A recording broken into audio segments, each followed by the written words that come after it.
All right, you've made it through importing photos into Lightroom. As I mentioned, that is probably the most complicated part of Lightroom. All the little steps that, yes, I'm specific and picky about it, but the reason for that is because it really will help you organize your photos. I hope in the future you continue using Lightroom. It's a great program. If you do, keep following those steps or modify them to your taste, but that'll help you be able to find your photos in the future. So let's move on to the fun part. The really fun part of editing photos. The part where you get to take what's given by the camera, which you helped create, and then modify it to correct problems, adjust things to your personal taste, maybe get creative and artistic with how you use the edits to finish the story of what the photo is doing.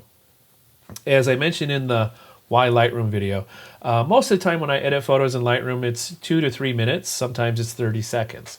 It's not a really long time to work with images because Lightroom doesn't have those really precise and specific tools. Mainly the reason it's, if you're working on your photos for 10, 15, 20 minutes after you've got some experience at this, it's probably because the photo just isn't very good. So find another photo. That's my general suggestion. Every once in a while, I've been wrong about that, but that's my general rule. Before we get started with editing, I just want to make one suggestion for you in the interface over here. So here's the suggestion. On the left-hand side in the library module, so I'm still in the library module, you'll notice that at the top left-hand side is the catalog. That's the Lightroom database, the brain, the keeper of all Lightroom knowledge. That's pretty easy to understand, I think. Right below that is a panel that's called Folders. This one's confusing. Here's why it's confusing. That's actually a look at your computer. So you'll notice in Folders, I have a folder called Lightroom Classic. And then down below that in Collections, which is Lightroom, I have what looks like a folder also called Lightroom Classic 1. If I click on either one, the contents on the screen look the same because it's referencing the photos that are in the folder. But here's where it gets confusing. If I clicked on this photo and I said I want to delete it from the collection, if you delete it when you're in the folders, you're actually moving it to the trash on the computer. So here's my workaround and suggestion for this. Let's hide the folders. I never use that navigation system on the computer. It's too vertical for me. It doesn't resonate with how my brain organizes things. So let's hide it. So I'm going to do on the folders tab, the panel, in the gray area between the S in folders and the minus sign on the right, I'm just going to do a right click. Right click, and then I'll see the list of the panels there. And folders is the second one down. So I'm going to click on folders, and that turns off the view of folders from this view. So it makes your life a little easier because there's less room for accidentally thinking you're deleting a photo from a collection when you're actually deleting it from the computer. And it's really hard to get it back. So that's my suggestion for starting. Also, I don't use published services, so if you want to hide that, I'm going to go ahead and hide that. Right click in the gray area and then turn off with a left click, publish services. There we go. So we're left with the catalog and collections in the library view. And that's the main things we want. I get in the habit of, after I've imported my photos, clicking on the collection name itself. Otherwise, you're in a collection in the catalog called Previous Import, which is the last batch of photos you worked on. So we just switch between collections, and there's only one right now, by clicking over here, and then it'll show you the contents on the main window. Let's get to editing. So I mentioned that library is the organizational module. So I want to switch to the editing module, and that's called Develop. So let's click on that once right up here. And now the photo will take up all of the middle of the screen. At the bottom, we have the thumbnail viewer to see the smaller views of our photos. Get a sense of all the photos that are in that collection in Lightroom. The right-hand side is changed now. Let's quickly talk through the interface. At the top right-hand side is what's called the histogram. We'll have a lecture on all of that. Basically, it shows you, it's a graph of the distribution of the tones in your image. Right below that is some really cool exposure information. So information about the photo that gets saved with all digital photos by your camera. Phones will do this too.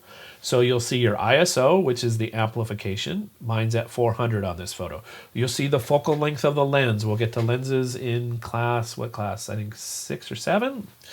And then you have the aperture, which is the f-stop, f5.6 on this photo. And the last one is the shutter speed, 1/250th of a second. So if you ever look at your photo here and it's maybe it feels like it's a little blurry, my first thing is to always check the shutter speed on the right. If it's 160, 130, 115th, 120, something like that, it's probably because the camera moved a little bit while you were taking the image. So it's unintentional motion. We can't fix that. That's part of your technical grade if the photo is unintentionally blurry, so you don't want to use those photos for assignments. If for some reason there are just dashed lines underneath there instead of numbers for each of those 4 places, that means the metadata, the data about the photo, got removed somehow. Usually if you follow my process here from phones or from cameras, that won't happen.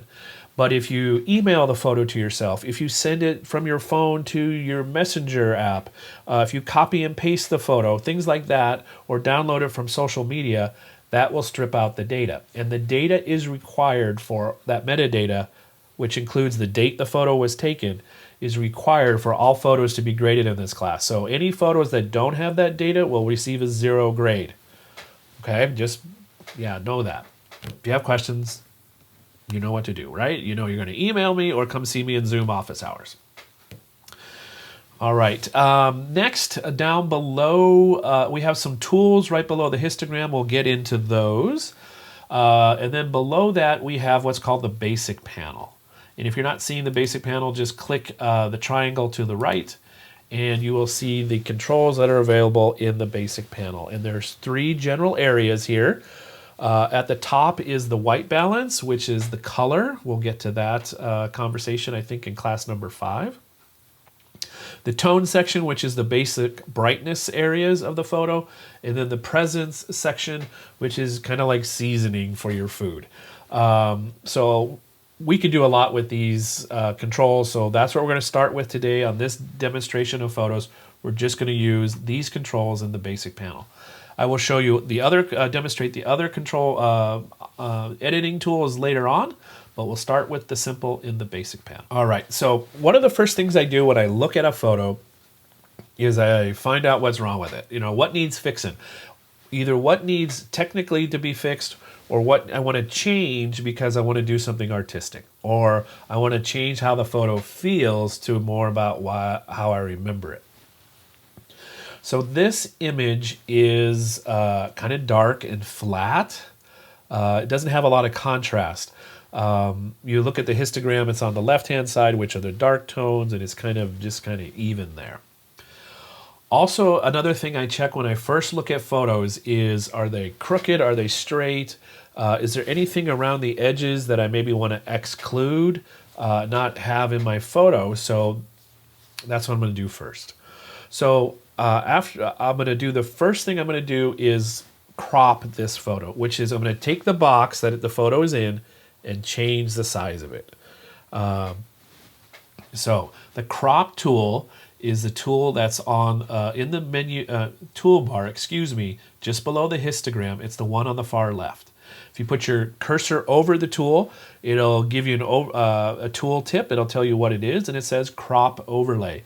If you just hit the letter R on your keyboard, it will turn on the crop overlay. And once you turn on the crop overlay, this should look familiar. Does this look like anything we've talked about in a lecture? Maybe in composition? The rule of thirds, very good. The rule of thirds grid. So this breaks up the photo into 9 boxes with this overlay, and what this photo is aligned around the middle, so it's more symmetrical. I'm not going to use the rule of thirds at all in this image, but I notice at the top, there's just this little sliver of black, and I don't want that. It's just like, it looks like a mistake. And around the edges, things like that, they're just a hint of it. I don't want any, I need either more or none. So at the top, I'm going to get rid of that. Everything else looks okay. So what I want to do is I want to keep the proportions of the photo, so the ratio of the width to the height, the same. I just like starting there. Usually keep it the same, and here's how you do that. One way to do it. And you do that in the crop tool options, which are just below the crop tool over on the right-hand side, where it says Tool, Crop, and Straighten. In the aspect, and it's clicked on, original has a little padlock, and that padlock is open. So if I click on the padlock, it will now be closed. So when I change the size of this, it will keep the width and the height the same ratio. Okay. So I'm going to start, we'll start at the top right. I usually start at the right. I don't know why, but I do. And I'm just going to click and hold on that control point in the corner at the top right and pull down. So now I've gotten rid of that strip of black at the top. Here's what happens with cropping a lot of times. When you get rid of one problem, sometimes you introduce a new one. So now I feel like I'm too close, like I'm hitting my head, or those pillars, the top of the pillars are kind of hitting their head. So I want to keep coming down a little more. I want to get rid of some more of that. So what I'm going to do is just keep going, and I'm going to not even include any part of the detail at the top. Okay. That's how I like to crop things as part of my thing, which is just a personal preference. You will have different preferences. So now that I've gotten the crop where I want it, now there's another problem. I'm not centered aligned anymore. That's easy to fix. When I have the crop area, I just put my cursor in the middle, anywhere in there, and it changes from a pointing arrow to a hand icon. So now with that hand, if I click in the middle and I push the direction I want to go, I'm just moving the image inside that cropped area. I can go up or down if I wanted to, but I do like the height. I just want to go slide to the right. So there we go. You'll notice there's kind of a middle point at the top and bottom. I can use that to line up the lion at the top and the middle of the door. Yeah, so there we go. So now we're center aligned. And I've reduced the top that wasn't helping me. It created a couple edges I didn't feel comfortable with. So when I'm done with the crop and I like the way it looks, I can say I'm ready to go in a couple different ways. First, I can hit the enter button. That'll make this go. I can click on the tool again, and that will turn it off and apply the changes you already had. So usually there's a done button down here. I think I'm hiding it because, let me see if it's still there. No, it's not. I don't know where it went. There should be a done button down here. Maybe I turned off that toolbar. Let's see, show toolbar. There it is. So now if I have it, there it is. So down here, you would also click on this done button. I think that's on by default. So there we go. Now remember, Lightroom works non-destructively. So if I turn the tool back on, I still have all that original photo. It's not gone. It's just you're not seeing it right now. By the way, I hope you're working alongside me. I'm going to make the edits as I like to make them. I will read out the numbers that I move things to, and I don't edit to the number. I'm just giving it to you if you want to edit the same way. But feel free to play around with them. Choose different values, different edits. But if you want to copy me, you'll have the numbers to do that. And pause the video as you need if you miss something. Obviously, just go back and forth. All right, so now we've got our photo cropped. I'm in a better place. So I'm going to just work from the top down on this image. So I'm going to start at the top with the temperature sliders. There's two parts to this. There's two ways to change the controls. So the temperature is equal to the white balance, and on the left, it would make your photo more blue. So I'm just going to drag that way to see how it goes. And then on the right, It's going to make your photo more orange. So which way do you want to go? Think about your emotional connection to color. Cooler colors we generally associate with things that are quieter, maybe sad, cold, things like that. If you go to the warmer side, that tends to be happier, noisier, warmer. So we've got different color temperatures, and I want to go a little towards the warm side because I do want this to, I want to accentuate the warm tones of the wood, the warm tones of the stone on the building. So I'm going to go a little to the right just to get started. I think I'm ending up at around 6,500. We'll talk more about white balance in a separate class. The tint slider is green on the left, pink on the right. Now, these are kind of special effects if you go all the way either end. Which way should I go?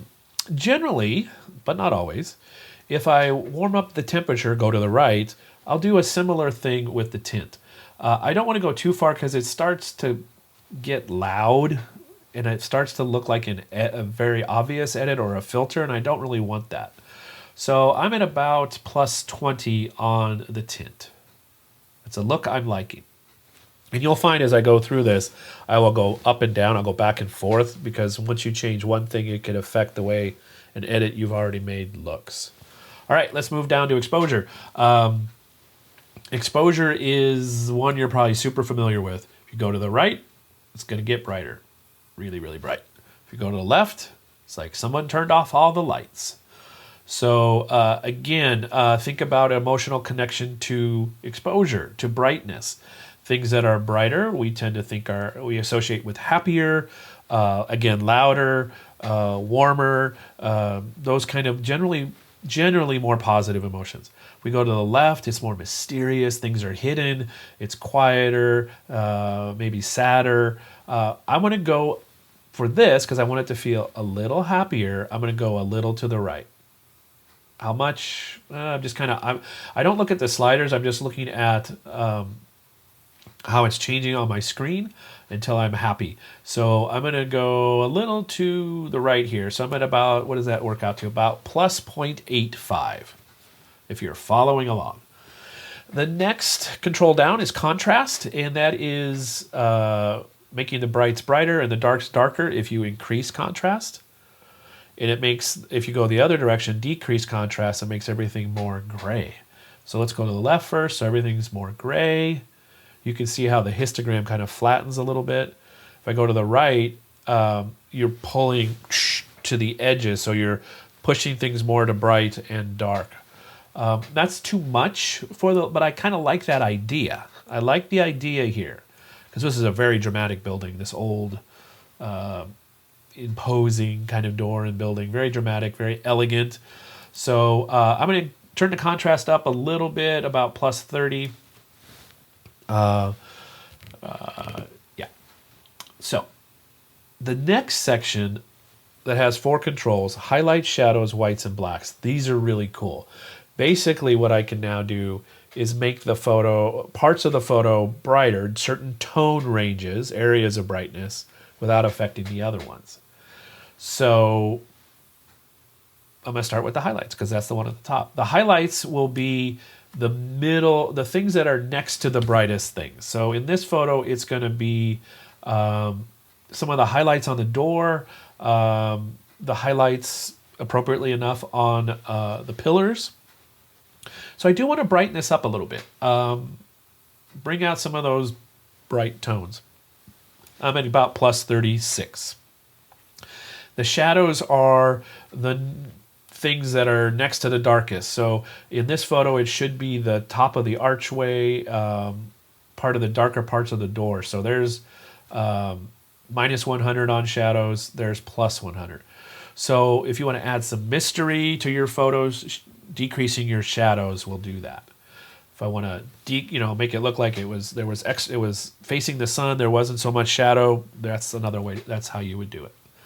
Oh, by the way, while I'm here, especially when you're in highlight, shadows, whites, and blacks, every camera will behave a little differently in how much you push and pull each of these. For example, my Fuji behaves differently especially with the shadows than my when I was using Nikon's did. I had a lot. It would move a lot more dramatically in shadows. The Fuji doesn't seem to do that. So your mileage will vary. So the shadows, what I want to do, I'm going to go a little darker with the shadows. Not a lot, just a little bit. Add some, again, drama and mystery. Maybe -20, just to give you an even number. Who doesn't like even numbers? I don't know. Some people don't. The whites will be the brightest part of the image. In this, it's going to be the reflection on the glass. Again, the highlights on the doors. So again, you can get quickly to kind of funky town here, which I don't like. Or you can tone everything down, which I'm also not really a big fan of. I'll just brighten it up just a little bit, just to give it some more snap and contrast. So about +26 on that. The blacks are the very darkest part of the image. So again, it's going to be the shadowy things, the dark things. Again, that's too much for me, but it's in the direction I want to go. If I go this way, again, your contrast has been reduced quite a bit, and I'm not a big fan of that in this photo. In fact, in most photos. So we'll pull the blacks down a little bit to about let's go -20-ish. Does that look good? Yeah, that looks good. Okay. So we have we've done 8 controls so far. We've made quite a big change in the image already. Then we get down to the next panel, segment of this panel, which is called Presence. Think about, I call this the seasoning. It's like when you have food, really good food, it needs a little salt, pepper, garlic, whatever seasonings you like, basil, things like that. That's what these controls are like. So the top part are all about contrast, texture, sharpness kind of things. Just a little extra grittiness potentially, or pulling those things back. So let's start with texture. If I turn it up, texture is really cool because it's pretty subtle. It's not like hitting the photo with a big hammer of edits. I can turn that up quite a bit and the photo doesn't get yucky. It's a technical term. Especially images that have a lot of texture in them, like all the texture in the stone and the wood. I'll crank this up to about 50 or 60.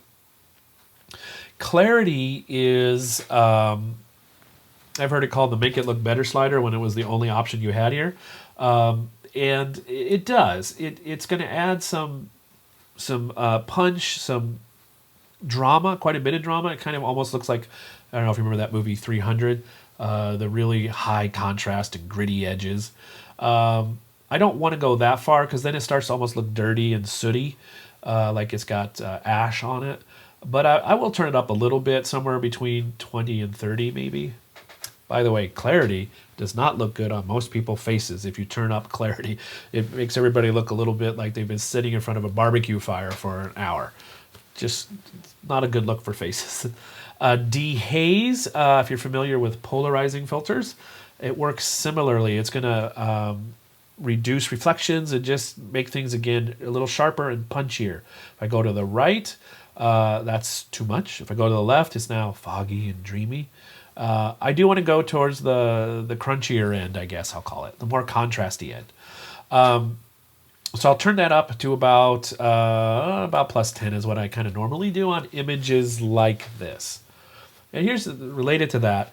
As you do edits and get more experience with this, you'll kind of find, especially with the presence section, that when you get to certain kind of images, you'll probably set all these to certain numbers that are similar just because you like that look. So that's kind of what I do.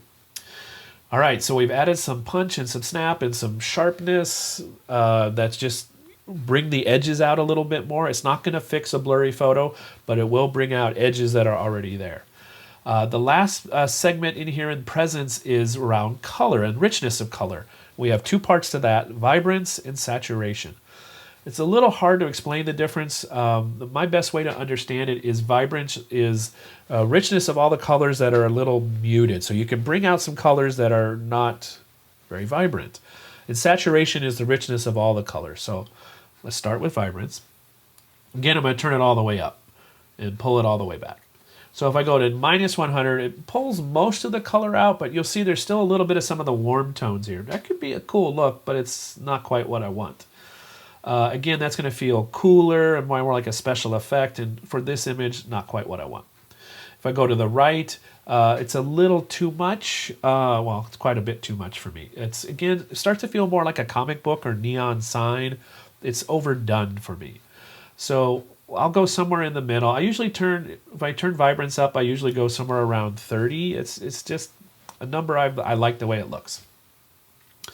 Saturation. Boom. If you go all the way to the right, you turn it up all the way. Again, neon sign, Las Vegas look.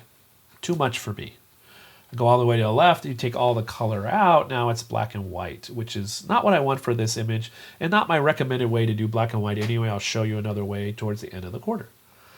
All right, so here's the thing I've been starting to do a little bit, because when I turn Vibrance up, I like to pull saturation down just a little bit, like minus 10 to minus 5, especially on older stuff like this. You still get a sense of the color, that there's color present, but it's not as present as it used to be. So it's a artistic decision. So I'm going to take my saturation to minus 10. So boom, we've edited our photo. Your first photo is done. However you've done the basic panel edits of your choice, or whether you followed along with me. See, I told you I could teach this to you much easier, much more easily than I can teaching you Photoshop. Let's see where we started. There's oftentimes when I'm done with my image, or think I'm done, what I want to do is see where I started. So there's a keyboard shortcut to do that.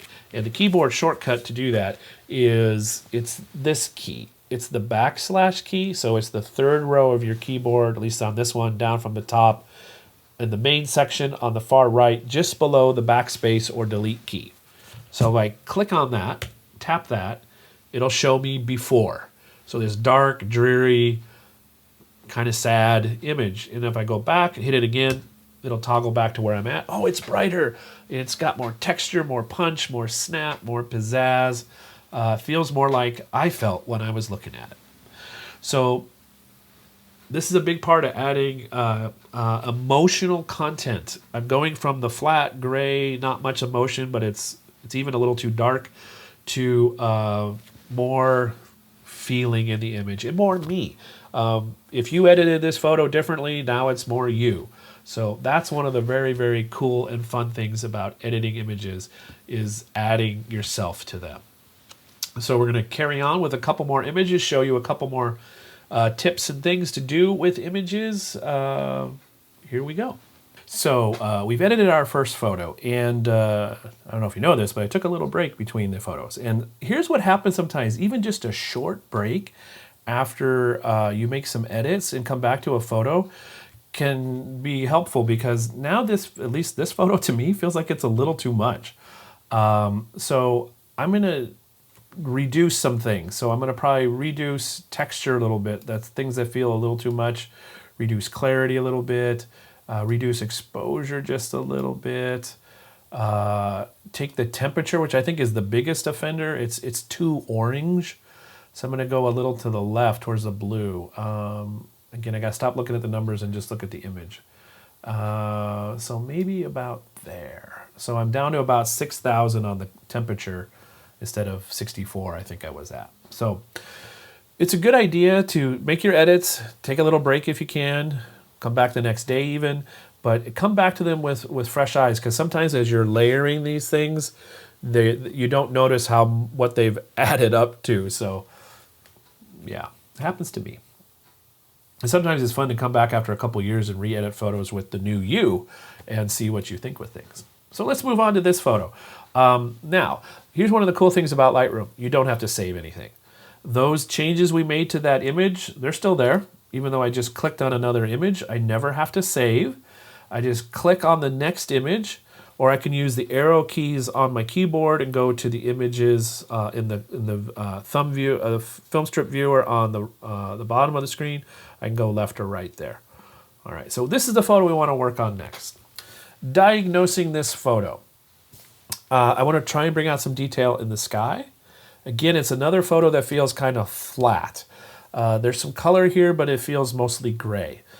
This photo has a lot of brights in it, but I do want to bring out some of that detail in the sky, so I'm thinking clarity and dehaze and texture, and using the highlight, shadows, whites and blacks, and contrast, vibrance and saturation.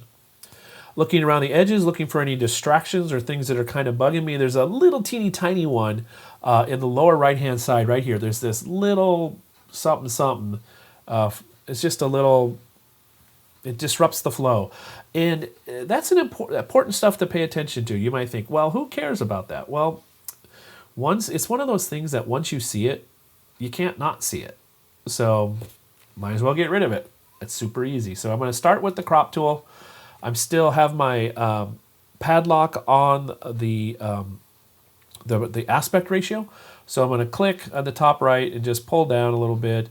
I'll kind of end in the middle. There's a kind of a black bar there. I'm just going to end right about in the middle of that. Done. Easy. If it's that easy, why not do it? So this photo was kind of a clear sky day, but as you can see, there were some clouds. And the building often reflects a lot of blue light. This building is called the Shard in London, if you want to know. Very famous. This is the tallest building, I think, in Western Europe.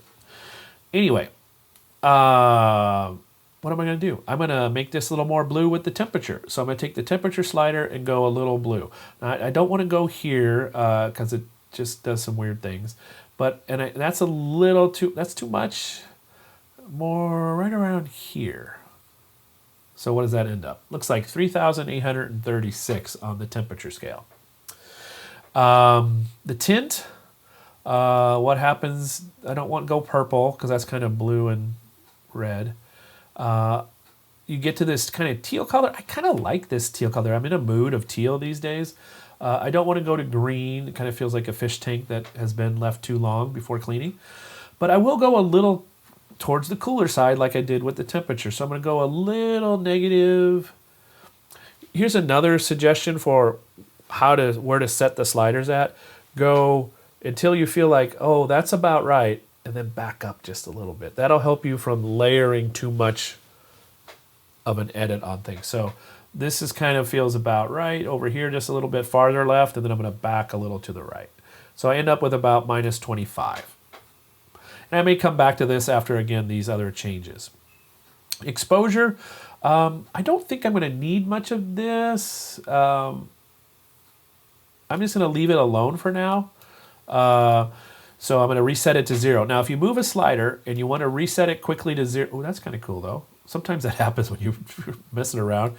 You know, if you're not sure how these work, just drag them around. You're not going to hurt anything. Actually, I'm going to do that. I usually don't do that with this photo, but let's try it. I'm at about +1.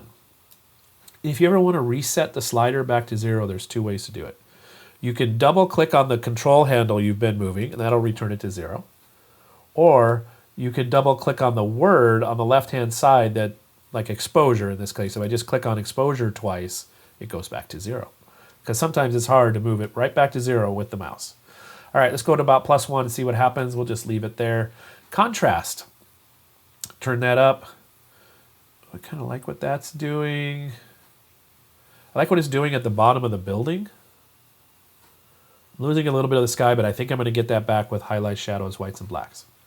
So I'm about +47 on contrast. What's your value at? What's your contrast at? Highlights. I don't want to go brighter. I do want to pull it down just a little bit. I want to bring some of those clouds back. I'm going to skip shadows for now and go to whites because highlights and whites kind of work together. Which way do I want to go? I'm going to go this way just a little bit. Darken it up. The highlights. The whites, excuse me. The shadows. So remember how I said I kind of liked how it hid the bottom of the building with contrast? Sure you do, because it was 30 seconds ago. I'm going to take shadows and also go darker with them. I kind of like the drama down there.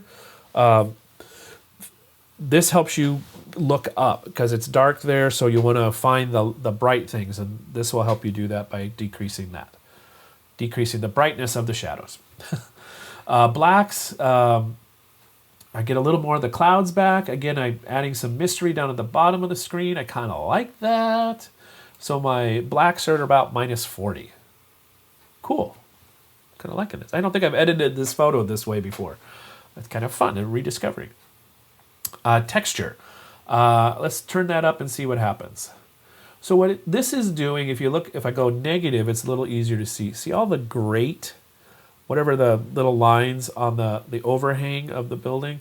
If I go negative, you lose sharpness there. If I go positive, it tightens it up a little bit. So I'm going to go towards the plus side. Also brings out, looks like just a little bit in the clouds. And some of this may be hard to see on YouTube, by the way, especially if you're looking at it on your phone. If at all possible, when we're doing these edits, I'd recommend watching these videos on your computer. The biggest screen you can find. Clarity, let's turn that up. So watch the clouds. I'm getting some of those cloud details back, which is kind of what I wanted. Also, it's bringing out detail and pizzazz, punch in that overhang again. So we'll go about +30. Dehaze. Now, if you've got clouds in the skies, dehaze will do some pretty dramatic stuff. Look at that. Ooh, that's kind of cool. Look at all those clouds that weren't there before. I kind of like that. It's a lot of blue, so I'm going to probably, in Vibrance and Saturation, play around. It's a little too blue, but I kind of like the mood. Maybe just a little less, because up the top right, it's getting a little gnarly. Another technical term. Vibrance. Let's play with that a little bit. That's too much. Don't want that. Maybe just turn it up just a teeny bit. And saturation. I'm going to pull this down. So watch. It's still got, it's blue, but it's not, again, like you dropped a paint bucket of blue on it. So I kind of like that. Maybe back just a little bit. Right about there. Sometimes if you squint, it helps too. All right. So we've edited a second photo with the basic panel. We went from, here's the before and after. There's where we started. Gosh, it feels like it's so gray now. Now here's where we're at. More interesting. So I've added interest to the overall photo now by increasing the interest of both the light in the clouds, interest in the building because it's not just a gray chunk of glass and steel. Now it's got some blue, some color. So we've helped the photo quite a bit before and after. Nice. You've edited 2 photos now. Hope you're feeling good. Lightroom's kind of cool, right? Lightroom's kind of cool. All right, let's move on to one more photo in this batch, and then we'll complete the editing introduction tutorial for you here. All right, so this photo in this really old, it's a relatively small church. Well, actually, not relatively, it's really tiny. The camera's on the ground just about. Well, in fact, it actually almost, I think it is on the ground. So it makes it feel a little bigger, even though it's a very tiny church, which I kind of wanted it to. And here's what I want to do with this image. There's a couple technical things I want to fix. The crop, because I had the camera down so low, I was kind of in a hurry. So the composition needs a little tightening up with crop. Also, I need to straighten it. You notice at the top, it's a little crooked there. And it's just crooked enough to feel like I'm falling off. So you want to fix that kind of thing. I want to warm it up. I want to bring out a little detail.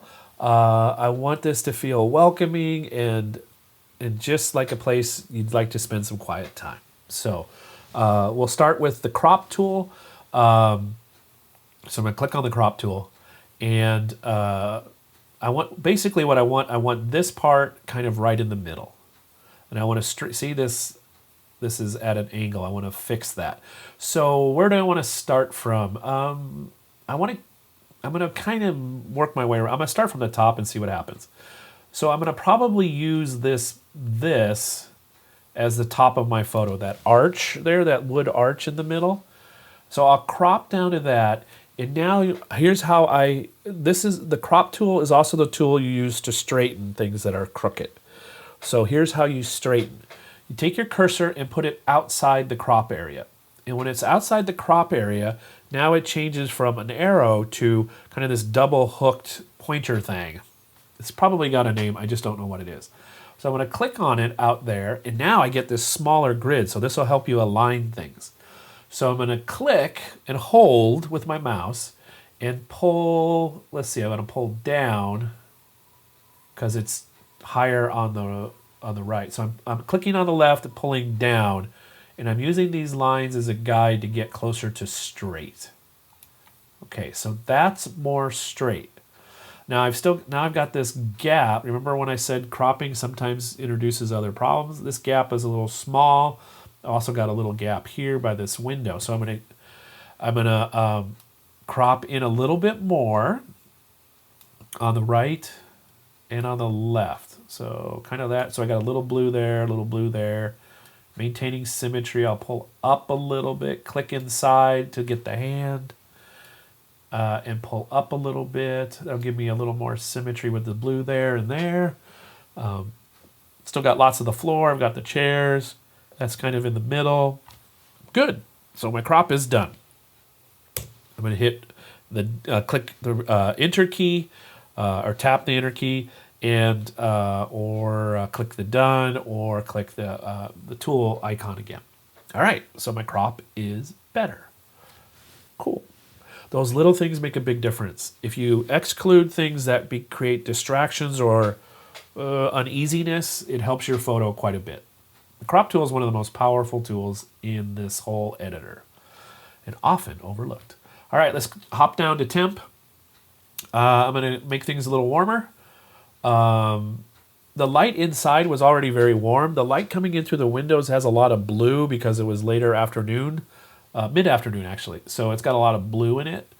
I'm going to go a little to the right there. And then I'm going to take my tint and also go a little to the right. How much? Right about there. Oh, that's nice. So plus 31 on the tint, and my temperature's at about 5,071. And again, I'm just eyeballing it. I'm not looking at the numbers until I read them to you. All right, exposure. Let's see what happens with this. I don't want to go a lot brighter, but just a little bit. I kind of like the mystery because the mystery, it feels inviting and quiet. So I want to go with that. Contrast, I might end up leaving this alone. I think I am going to leave it alone for now. Highlights. So see the window in the middle back, it's too bright. It's technically wrong. It's overexposed. But when you do that, it kind of creates a glow. So I want to go with that. So I'm going to take the highlights and see how it's even glowing more. I'm also going to do the same thing with the whites. Now I don't want that. That's too much. But just a little nudge to glow, I'll call it. I'm making this stuff up as I go. So it's just got a little more glow back there, and I really, really like that. Also, that any light coming in through the windows kind of does the same thing. Shadows, you can I can show more detail in the ground, which I do want to do a little bit. One of the interesting things about old English churches is, in a lot of places in Europe, they do this. See the writing on the floor? That's someone's tomb. They're buried there. That's like a headstone, except it's just in the rock that covers the top of the tomb. So kind of cool, maybe a little creepy, but it's not in England. It's not. Blacks. I don't want to. That's kind of cool, but that's not what I want to do. I'll go just a little darker on the blacks, about -20. Yeah, I think I'm liking that. I don't want to see any of the detail in the chairs, and that's kind of what's getting hidden. So here's what happens. This has created these lines, both with the floor and the arch at the top that are just kind of pure black, no detail. The chairs on the right, they create all these lines that lead your eye to the windows and the altar area back here. So using light to bring attention. Let's play around with the presence section. Texture, we'll turn that up just because I almost always do, and I almost always end up at around +30. It's a good place to start. Clarity, what happens with that? Now, if I turn it up all the way, it's like you just turn up all the lights, and it's very dramatic, and I don't really like it for this. Remember, I said I kind of wanted the mystery and the quiet, so we'll just nudge that a little bit to about plus, I don't know, plus, what am I doing? I don't want that, even though it brings out the glow, I don't want that. Negative. Let's go about +10 or 11. That'll work. Dehaze, let's turn it up all the way and see what happens. So I lost some of the glow. That's one of the downsides of that. If I want to have more glow, but that's too much. It's like you have fog on the front of your lens. So maybe we'll turn Dehaze negative a little bit. I don't do this too often, but it'll accentuate that glow just a little bit that I've kind of creatively and purposefully added to this image. So Dehaze, I'm about -10. I just like even numbers. Once I have enough, if I'm at -9, I'm going to go to -10. A little bit of my obsessive compulsive stuff. Vibrance next. Turn it up, don't like that. Turn it down, don't like that. So where do I want to end up? I'm probably going to mute the colors just a little bit. Again, for the sake of quiet, age of this building to feel a little more like it did there. So I'll go probably to there, minus, what am I at? -13 on Vibrance. Saturation, I'm not going to go increase saturation. Actually, I'll probably just leave saturation alone. Do most of the work because it's a little more subtle. Vibrance is more subtle than saturation, can kind of be like a big hammer. So yeah, there we go. Now you've edited 3 photos in Adobe Lightroom Classic. Look at you. Lightroom's kind of cool, right? Let's take a look at before you agree with me. There we go. That's where we started. So this one is not a super dramatic change. Some things are a little brighter. Some things are darker. Got a little bit of glow going in the back. It's a little overall warmer in tone. Yeah, but I like it. Yeah, so just wait till you work on your photos. It's so much fun.